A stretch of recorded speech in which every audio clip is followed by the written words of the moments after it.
Stand by for audio. Here we go. People, look alive! It's showtime! Uploading in 3, 2, 1. Walk 97.5 is bringing you the best from coast to coast on the East Coast with Christina K. Every afternoon she's on in my car. You're the best at what you do. I mean that sincerely from the heart. You have a great personality, you have a great voice, and you have a great heart. I mean that. You really do, honey. Thank you so much. How much are they paying you to say that? Shut up!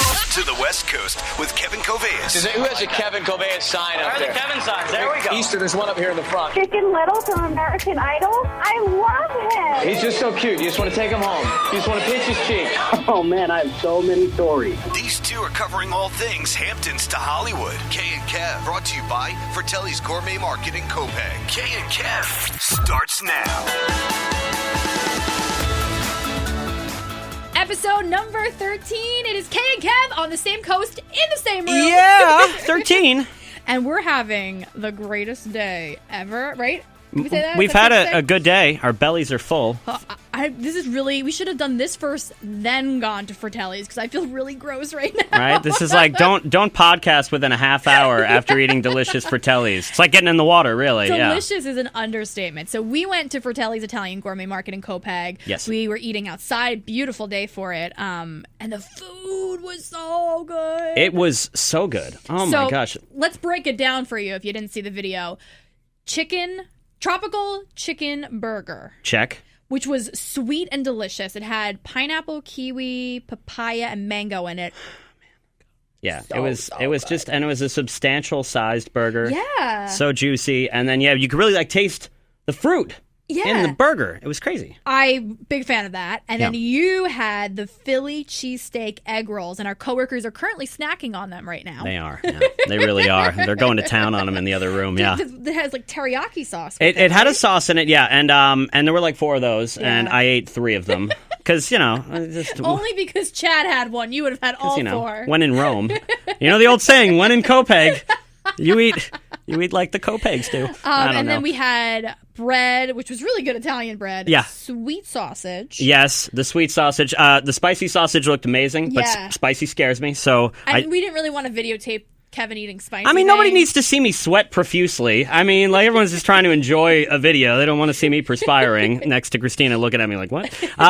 So we had the sweet sausage. Sweet sausage with olives, and then thin sliced, unbelievable. More food came out, and you've heard me talk about the macaroni salad. I actually shared with you, which was a really big thing for me. Yeah, Christina gave me 4 little tastes of just individual bits of macaroni. Delicious. Amazing. Yeah.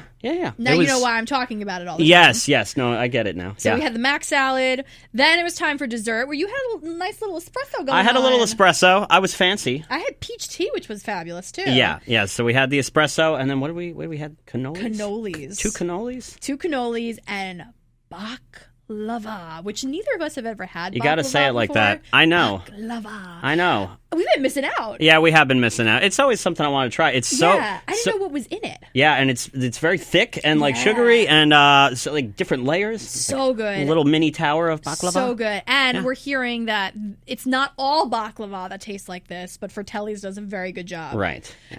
All the food we saw. We got stuff to go to. We got the chicken cutlets. What was the ravioli? I brought home seafood ravioli, yeah. But it was like shrimp and lobster. Yeah. Scallops all in one. Yeah. And one ravioli. I'm like, I can't wait to go home. You can't wait for this to be done. So I'm going to go heat this bad boy up. Yeah. Are we on minute 20, 30 yet? Is this done? Okay, can I leave? We're not even halfway there. Knowing us, all right, we're that's fine. a tenth there. Yeah. But it was so good. The people are so nice there. The owners were amazing. Just a really welcoming place. You could tell how popular it is. So we go there, and within minutes, I run into my family friend, Mike. I lost Kevin in 2 seconds. One of my dad's oldest friends, Christina's getting ready to introduce me to the owners, and I run off because I'm an idiot and don't know how these professional things work. I'm like, hey, Mike, how's it going? And I was like, this is crazy. I was like, but it goes to show the popularity. I'm running into family friends right there in Copac. Yeah. That's how popular this place is. We met a wonderful woman. I wish I knew her name, but she was a big fan of the station, big fan of you, and a big fan of Fratelli's. And she's like, you have to try this and you have to do this. And she's like, I come here all the time and look at all the stuff I'm buying. It was really cool. Like the perfect storm. It was like we'd hired her to come down and kind of make us feel important as we're walking into the joint. It's amazing. But the whole time we were there, you could tell there's a lot of loyalty from the customers that were walking in and out. Yeah. everyone that works there, it's family owned, it looks like, and they were just very, very nice. And they've got their regulars clearly, and it's such a welcoming environment, such a great place. I'm so excited to be part of the family there now. Oh yeah, and it's like 20 minutes away from my folks when I'm in town. It was like 15 minutes from the station. I'm gonna bring my parents before I go back to LA next week. I gotta do it. You should. I gotta do it. I think on Monday I'm gonna take a bunch of people here to go have lunch. We're gonna go have a second Fratellis party before I skip town. Maybe even before we're digest, and then before we go home. Maybe even before day's end. Yeah. What time do they close up shop over there? I should know the store hours. Well, we were very excited that we got to go and that you got to go, and I'm so excited that you were home on Long Island for a couple days. It's great to be back. It really is. Yeah, I'm coming from Orlando. Yeah. I'm coming from the Friends for Life Children with Diabetes conference that I've talked about plenty on here. Had an amazing week with the kids. Got to serve on the teen staff there. Got to help run a session, docu-diabetes, where kids with type 1 and parents with type 1 create these videos. That's so great. Yeah, we had almost 20 submissions, and it was just a huge success, that session. And then just working with the kids. Just that whole week there was amazing. I had such a blast. And just seeing my friends there, like those are, you say friends for life, it's like it's so applicable. These are some of the closest people in my life right now. I love them. That's awesome. And we just had an incredible time. So again, just to give them a shout out, go to if you have type 1 diabetes, family, kids, whatever, go to childrenwithdiabetes.com. Look up the page because they do this conference in July, every July. So in July at Coronado Springs. Disney, which she knows well. I would love to be a part of that with you next year. I would somehow love to be involved. We got to figure out a way to incorporate you into it too. Yeah, it's just so much fun. It's and it feels so good to give back to that community and just to inform. And if being on that side of things too, and now getting to help on the other side, that I would love to do that. Oh, it's huge because I just started off as a special guest there, and then now to be on the staff and to just be another guy there. Yeah, I went from kids being like, oh, the Good Luck Charlie guy, to being like, oh, it's Kevin. Hey, Kev. The Good Luck Charlie guy. Yeah, it's Kevin, the Good Luck Charlie guy.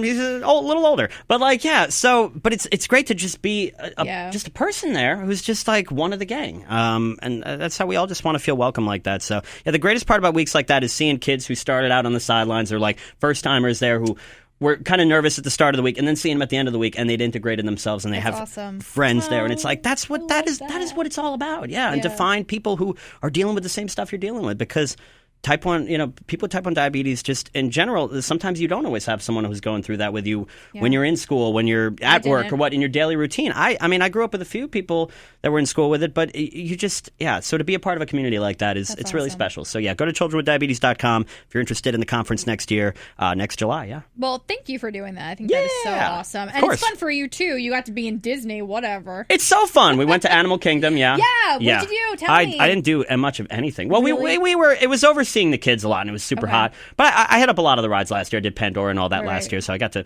go on a few of the rides. But we just had so much fun with the kids. It's just fun watching the kids have fun. It's like that's what it's all about. Did you get to see the DuckTales characters? Did you do that? No. No. We talked about this on the podcast. We did talk about it. What did we talk about? I'm just kidding. Did. I know we talked about this on the podcast, but I didn't see them, and I was frustrated. Yeah. I did see. I should map things out for you. I saw Timon. I saw Timon. Was he by himself? And I saw Timon walking into the back area. It was cool. It was like Timon's like, all right, my shift's over. I'll see you guys later. I saw him do that. Some bugs now. Yeah, gonna go hang out in the back, eat some bugs. No, that was cool. But I didn't get to see DuckTales. I know. No. I know. I ruined it. You did. Yeah. It's only going on till September 3rd, so. Well, never mind.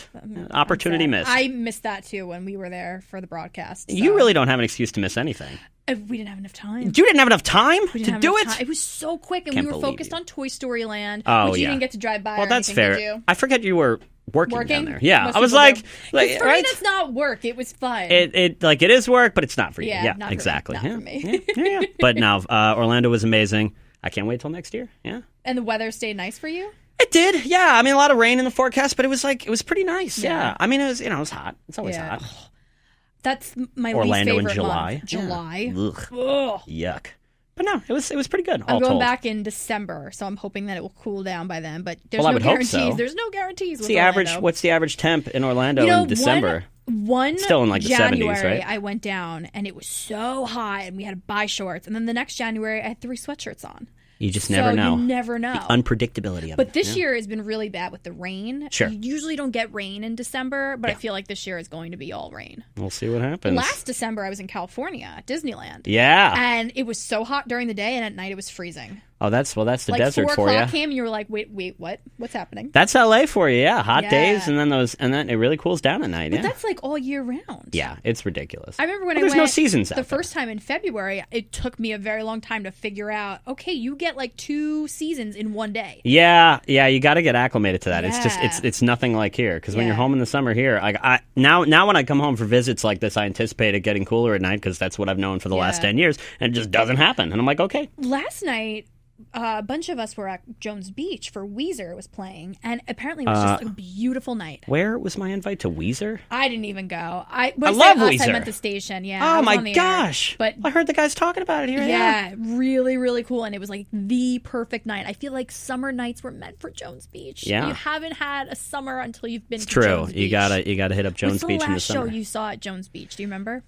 I don't. It might have been Kelly Clarkson. Like with friends of mine years ago, but this was like... Was it with Maroon 5 by This any chance? was... No, this was like, gosh, I haven't been to Jones Beach in years. I'm going to keep it real with you. Yeah, this was like when I was in high school, yeah. Yeah, I went with like friends of mine, and we saw Kelly. This was a long time ago, though. Yeah. This was like... around the time... This was like shortly after I did Idol, and then I caught her at Jones Beach, and it was just funny, because I was like... I need you to come home like September 13th. What's going on September 13th? I'm so glad that you asked, Kevin. Yeah. Niall Horan is going to be there. It's his birthday show, and I don't know if you know this, but like Niall and I have a thing going on. Niall Horan? You know what? I do know a little bit about it, but I'd love to hear more. To recap, we've talked about this. You and I met on the phone on radio. We did. And it's very rare that phone conversations, phone interviews go well. They're awkward, especially if you've never met the person before. But like with us, our first one was incredibly awkward. Yeah, but it wasn't. No, it wasn't. So funny about it wasn't at all. Yeah, because that's how we became friends. Yeah, for sure. There would have been no friendship if the interview didn't go well. No, yeah. So it went really well, and Niall was very similar. Like it felt like I knew him, even though I have never met him before. Yeah, and I was nervous that his accent was going to be hard to, because it's a very thick Irish accent. Yeah, and I was afraid that was going to didn't. I have a little You understood every word? I understood just about every word. Okay. Just about. Some got lost in the mix. He did a Long Island accent. It was great. That's awesome. We had a lot of fun. We're talking about animated movies and all this stuff. And Jones Beach, he's been before. Sure. I talked about Toy Story because naturally I have to throw that in there. I'm getting a little jealous of this guy. It was very, very comfortable. He called me. He said, "Thank you, my love." So, Oh, my gosh. But he happens to be on my Ross Rachel list, the 5 celebrities that it's okay, you won't be cheating. Oh, I know the list, yeah. So he's right smack dab in the middle of my list. I've got 20 women on my list. You know what? I'm a weirdo. My 5th one alternates. Oh, okay. All the time. Yeah. So like the first 4 are laminated. The was bottom it like depending on popularity? Like, whatever's happening at the time. Well, they haven't had a hit on the radio in a while. They're off my list. Well, I would slot Niall in there. I would like to put like all 5 of the Backstreet Boys as number 5. That's true. I can't. Yeah. You can't decide on one Backstreet Boy, so you just have all of them. Yeah. No, and it changes. Like I was always a Nick Carter. Now it's a Brian thing. It's whatever. There you go. Yeah. Anyway, off topic. So I told him he was on my list, and everyone here was like, "That's really ballsy. Are you sure you want to do that?" I did that. He took it very well. I think it's such a flattering thing to say. Thank you. I didn't want to be creepy about it. I was like, let's see how the interview goes, and then I'll throw it in there. See if there's a place to throw it in, and obviously if it didn't go well, you weren't going to put it in there. It wasn't like I was going to ask him who's on his top 5, because that could have been awkward, and he might not have liked that. That might have been tough. Yeah. So I told him it was on my list, and he was very honored, and at the end, he said, "You're on my list of people I haven't met yet." You know what? This is a smooth cat, this Niall. Like, shocking that someone from... no ring yet, but you never know. Shocking that someone from One Direction is like smooth and cool. Yeah, right? But I forget he was in One Direction because he's just so different from the rest of them. He seems like the guy next door. He seems very, again, I mean, I know One Direction well. I know of their hits well enough. I wasn't he sings them all the time. Crazy. Yeah, I do. That's what makes you beautiful. Yeah, I do it all the time. Yeah, no, it's in the shower mostly. But he seems like just a normal dude. Yeah, he really he doesn't seem affected by any of this, and he's such a heartthrob. Like he got so good looking the past couple of years, and it hasn't affected him at all. Harry Styles, you could tell, affects him a little bit. Zayn, right to the head. But for the women, Harry Styles has been good looking from the jump. I don't get that. Women love Harry Styles. I just don't get He's got the long hair. He's very. It looks like he's very cool. Well, he might not. Nothing against Harry. Doesn't matter. I don't have anything against him, but I just doesn't do it for me. Nothing against Harry, just something against his hygiene. Just. Not against him. He just looks like he hasn't showered in some time. But Niall is he's so pretty. His eyes and then his voice. I really am genuinely a fan of his album, Flicker. Yeah. Well, I think when you see them in groups like that, you don't always, get to... With someone like Niall, you don't know how they're going to be as a solo act because there were times when, at least to me, he didn't necessarily stand out within the group. And then he goes and does the solo thing and you're like, wow. Really good voice, yeah. He's got slow hands and like all that. Love it's like they're great songs and they're feel good songs and they're catchy. Have you heard the album? Because the song I can't say that I have. in itself is I will one of those listen songs that there's very few songs that do this for me, but I can remember the first time I heard it because something came over me and it was like a little bit of magic. That's how it's the best way to describe it. And Flicker is one of those songs. It's relatable. It's like, wow, someone just took how I feel and put that in a song. That is so Did you cool. say that to him in the interview? He must have loved you so much. He did. Oh my God. Can I say? Yeah. Him and his record label sent an email after about how it was his favorite interview of the day and all these nice things they never hear about when it's nice. It's always when it's bad. So I kind of lost it. They said most of these interviews are trash, but then Christina K comes along, changes the game. They said I was prepared and I was nice, and I told him he's pretty, so that helps. Newsflash: Christina's really good at her job. So anyway, shocking. Thank you. For no, that. it's true Thank though. you. But I appreciate that. But as someone conducting interviews like that, just to kind of go into this a little bit, how gratifying must that be? So much to be like. A huge name, like not even the fact that he's a huge name, but just a really talented artist in general. Because you've interviewed, who I really respect. You've interviewed the most popular people, and you've interviewed people that are like on the way up. And this is obviously someone who's really established at the moment. But like, it must be so gratifying so cool. to hear that. Like, what a especially confirmation. With a phone interview, because a lot of times either you think it went well, and then you hear it back, and you're like, ugh. I stepped away from it, and I was like, oh my gosh. Was that good? I don't even know what just happened. You don't always know, right? Yeah. And I hadn't edited or anything yet. So before I even edited, we got the email, and it just, I can't even tell you what an amazing feeling. That was like for a radio personality winning some kind of an award. Yeah. Having Niall Horan say those things. Yeah.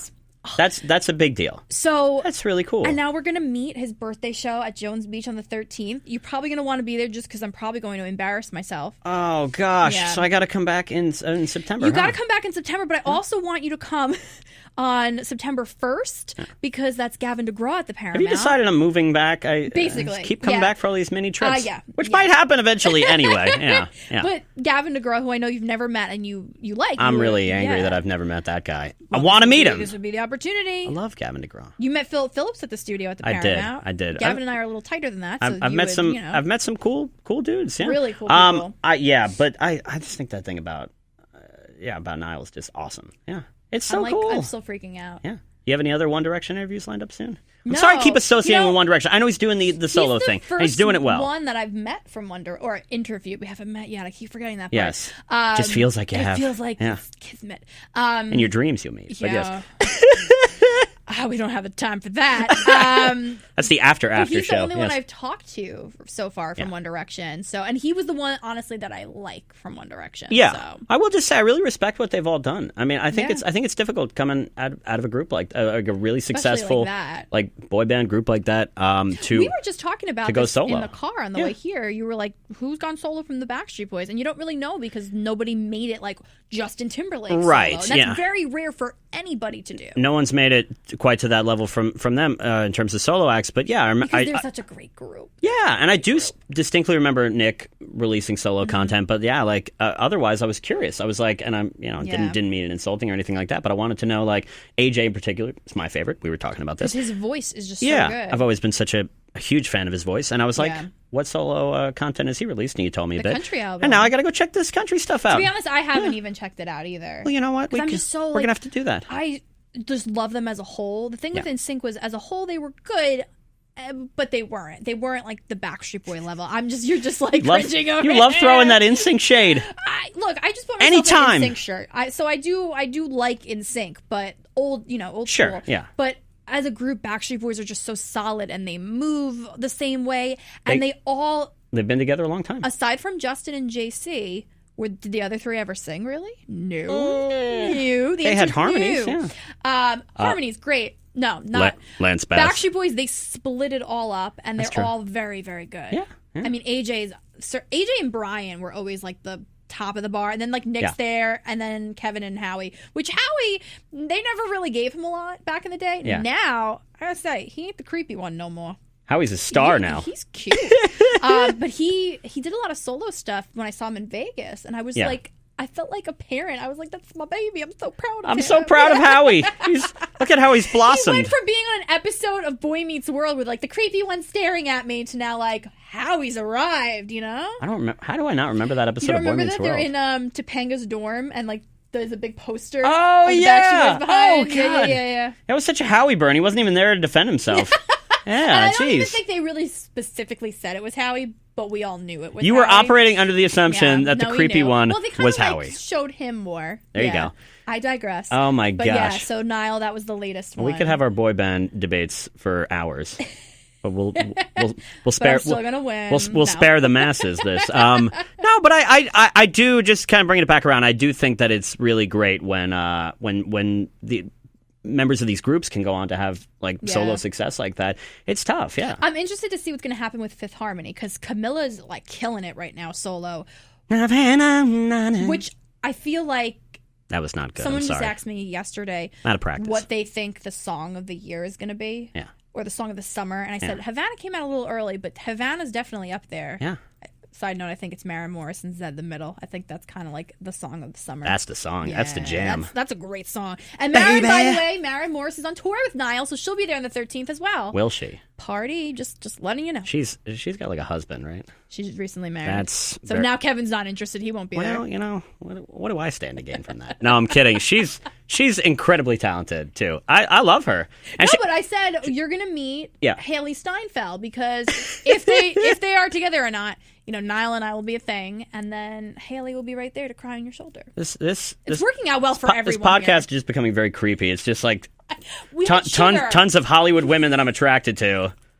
We aren't making Which one sense. could Kevin possibly talk to? We're not making sense one? Because we've had sugar. We have had sugar. I did want to get to. I had a question in email. Let's do it. About we never really talked about this. Yeah. You were in Men in Black 3, right? I was in Men in Black 3. I got the right number. Someone wanted to know what it was like working with Will Smith because you played his intern. That's an incredible question. Yeah. Yeah. So I played so I auditioned, just to give a quick backstory for this. I auditioned for a role with Tommy Lee, a scene with Tommy Lee Jones, small parts in Men in Black 3, and I book it and I get the part. And then they cast me, and then there were some rewrites and stuff like that. And then they come back and they say, "All right, Kevin, you're not doing a scene with Tommy Lee." And I was like, "Rat, that stinks. That's awful." And then they're like, "But you are doing a scene with Will Smith." And I'm like, "Well, you know what? That's yes." I was like, that's a good consolation. If you're not going to let me work with one legend, let me work with another one. That's just fine. So they give me a scene with Will Smith, and we film on a soundstage in Brooklyn. This was like 2010, and I end up playing Men in Black agent number 5/intern. Very specific name. You're an agent though. That's so very cool. specific name for a not so important role. and I'm decked out in the Men in Black suit. I got the suit on, and I walk into the scene, and it was a scene with Will Arnett, who was just lovely person, one of the nicest guys. Time out. You worked with Will Arnett, and I'm just finding out. Yeah, about this now. I mean, I didn't film with him, but he starts the scene, so it's like this parallel universe. If you watch Men in Black 3, that's how the scene starts, and he was like the nicest guy in the world. But I'd only ever seen him play because he plays jerk so well. So you're like, oh, he might be a jerk in real life, and he was like the sweetest man. I was like, I love Will Arnett. So anyway, I get to meet him. That's amazing, and then I get to work with Will. And my line is, he asked me, comes in, he's like, hey man, you know where Kay is? He's asking about Tommy Lee, and I'm like, who's Kay? You know where Kay is? Yeah. Oh wait. Yeah. Right? Shows you I've watched the movie. There you go. Yeah. So, that's okay. So, not you. Wasn't talking about you. And then so he's asking where Tommy Lee's character is, and I say, "Who's Kay?" Yeah. And then he pushes me out of the scene, but he asked me for chocolate milk, and then I bring him back chocolate milk. So like it was this whole thing where I was in like two little parts of one extended scene. That's so cool. And it was amazing. And yeah, so we filmed all day, and we did probably like 20 some odd takes of Will Smith just pushing my head out of the frame, just like, all right, man, get out of here, doing his cool Will Smith thing. And he was the greatest. He was so nice. I got to meet his daughter. I whip my hair. Who at that point had just got done whipping her hair back and forth. I whip my hair back and forth. So I just met her, and she was like so tiny and cute. I was like, this is crazy. I'm meeting Will. I'm meeting his daughter. It's like, this is amazing. That's awesome. And he was so nice. In between every take, he would he did the movie Ali. He portrayed Muhammad Ali. So in between each take, to kind of rev himself up, to get himself going, he would do like boxing moves. So he's like, he's doing these boxing moves just to get himself amped up for every scene, so that each scene he's giving it this fresh perspective. Yeah. Because as actors know, you do the same scene 20, 30, 40 times in some instances. It's easy to get stale. You got to keep it fresh. So he's getting himself like revved up, and he was just the coolest. And I remember one thing in particular that he said to me, and he's like, "Yeah, man, you got a good look. You're gonna do well. You're gonna do well." He said that to me, and I don't know if he's been correct so far, but there's time yet. So, but he said that to me. He said, so cool. He's like, "Yeah, man, you got a good look. You got a good look. You're gonna do well." And it was like He didn't have to say that, Well, you didn't have to say anything, because when you're in your process and you're doing your thing, but these are these little scenes or these small roles that I've had opposite actors like Will and opposite actors like Mark Wahlberg. They've been nothing but gracious. And it's like, that just goes to show that in addition to being super talented like they are, there's a reason why they are where they are. And it's because they also treat the people around them well. And that's, when you hear about these like diva, singers or actors in this, they do exist. There's a few of them. There's a few bad apples. But like, for the most part, these people at the top in the industry are good people who work well with people, and that's a reason why they're so successful. Now, both of them are really funny guys, Will Arnett and Will Smith. Were they cracking jokes backstage? Like anything that they said that you remember, like hysterical they for? kind of did their own thing. I didn't remember anything in particular. I mean, Will was definitely like joking around with the crew a little bit, and it was just like, you could just tell he was so locked. I mean, he's locked in anyway because he's Will Smith and he's the king. He's so awesome. But like, I think there was just such a comfort level with him in particular playing this role, because this is a role that he was on the third installment of. So it was just fun watching his process. Emma Thompson, amazing actress. She was there too. I met her because she filmed at the end of that scene. I completely black out having met Emma Thompson. Unbelievable. Like, she was and I have amazing. been friends for a while. I know. And this is just coming out now. We've talked a lot about what you've worked on, but what? I rarely talk about my Men in Black stuff, because I'm a little salty about it, because I had a role and I made it into the movie with lines and they didn't credit me at the end of it for some reason. I still to this day don't know how you could be in a movie. They put everyone and their mother in the credits. So I'm not in the end credits. So if you were to watch the end credits of Men in Black 3, they list Men in Black agents 1 through 3, and then I guess 4 and 5 are just, chopped liver. They don't get mentioned. It's weird. But anyway, I made it into the movie. Yeah. I'm there. And that was awesome. All right, I want to go watch it now. You got to watch it, yeah. And it's a good movie, too. Yeah. All I can think about is, here come the Men in Black. Oh, yeah. No, and this one was good. I mean, the first, obviously, the greatest, the first movie, as most are, in terms of sequels. Second one was okay, but I think it really comes back around on the third one. Really? I think they ended it really strong. And now they're talking reboots. They're talking like a new... Because that's everywhere. Because, no new ideas. But they're talking a new installment with potentially other star names. We've heard Chris Hemsworth's name being thrown around with that. Just going to say, if you get brought back on that and Chris Hemsworth is in that movie, I need to be your assistant. I need to be your something. I don't know if they're bringing back the intern who's offering people chocolate milk. I don't care. Well, they have to make good on not putting your name in the credits, so they have to bring you back. That's true. They got to do right by me. Come on. If y'all from Men in Black are listening, put me in the credits. Come on. Oh my God. Throw me a bone. Oh my gosh. That's so cool. I'm so glad we finally talked about that. Well, thank you for the question. Yeah, I want to talk more about the projects that you worked on, because clearly I don't know everything about you. No, well, so thank goodness for this podcast. You got to keep some mystery. You got to keep some mystery alive in the friendships. Yeah. All right, before we go heat up our leftovers from Fratellis, we have time for our final question. I'll ask you a question, and it's Fratellis related. Okay. What's one thing that you saw in that amazing in that place today that you didn't get to eat? There's two things. Okay. I wanted to get the potato and gnocchi. Yeah. And also the New York strip teriyaki steak. Oh my gosh! Did you see that marinating? Yeah. Well, they had steaks of all shapes and sizes and varieties, and I didn't have the teriyaki sauce. You did. You dipped your egg rolls in it. Yeah. I would like to go back and try one of those steaks for sure. What was it? Okay, yeah, so you told me both things. That's awesome. Okay, what's your question? So it is the 13th episode, which makes me think of Friday the 13th, which just passed. Yikes. Yes. Are you, like, superstitious about anything? Does anything scare you? Like, does anything, like, it's funny. There's like certain things that stick with me. I don't think I'm a particularly superstitious person, but there's like little things. Like I remember a friend of mine, Lisa Tucker, who I did American Idol with years ago. I remember she used to say it was bad luck to like if we're walking and there's like a pole to like split the pole. Right. So like to this day, I don't like doing that now, and it's because of her. And I'm like, Lisa. I was like, that's superstitious. I think about that. Okay, but it's only like little things here and there. I don't really. I can't think of many other things off off the top of my head, so I don't like to split the poll like that. I don't do that. So stuff like that. Yeah, but otherwise, I think I'm pretty good. A lot of people typically don't think they're superstitious, but then they'll do something like that, and it's like, that's right? Hey, you know what? Deep down, you're superstitious. 13. That's a crazy number. 13. Well, we did it. We did episode 13 on the same coast. We made it. I know you're headed back to California soon. I am. That makes I'm me going sad. back. I'm going back. But, we've had some good times. We did. This was a great trip home, too. What a great trip. And tomorrow night, we're headed back to the Engelman Theater to see Newsies, which I love that show. Go make it out to the theater. Go catch Newsies, everyone. So we'll be there tomorrow. You head to the Engelman Theater, head to Fratelli's Italian Gourmet Market. We got some leftovers to eat. Yeah, we got to go eat. There's work. Talk to you later. There's work to be done. Bye. Bye.